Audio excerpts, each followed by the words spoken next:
l'état de santé de Vladimir Poutine. La CIA serait même parvenue à la conclusion qu'il est proche de la mort. La puissance estimée par tout le monde de l'armée russe a disparu. Des pièces de machines à laver ou de frigo, très utiles pour fabriquer des armes et qui, selon des rapports américains et britanniques, ont déjà été retrouvées dans des chars russes en Ukraine. Si reculer face aux Ukrainiens, je donne pas cher de sa peau. Oh.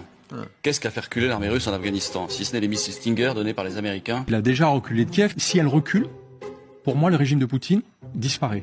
Il s'est fait soigner pour un cancer avancé. Oui, depuis plusieurs années, d'ailleurs, on raconte que son ministre de la Défense, Sergueï Shoïgu, l'emmène dans sa Sibérie natale pour lui permettre de suivre des traitements de chaman à base de bains de sang concentrés dans les bois de serre. Il paraît que c'est très efficace. Là, aujourd'hui, effectivement, la question, c'est plus de permettre aux Ukrainiens de résister à l'armée russe, c'est de permettre aux Ukrainiens de gagner la guerre et donc de battre la Russie. Il a perdu, et il ne le sait pas encore. La vérité finira par faire son chemin. Ça peut durer quelques jours, au sens un effondrement, comme ça peut durer des mois. Le scénario, moi, que je privilégie, c'est plutôt un effondrement du corps expéditionnaire russe. Les grandes guerres se sont toujours réglées par la force. L'Ukraine, toute l'Ukraine, rien que l'Ukraine. Voilà. Crimée, y compris. Les gazoducs Nord Stream 1 et 2, ils relient la Russie à l'Allemagne et ils ont été endommagés, on en parlait tout à l'heure, 3 fuites en 2 jours.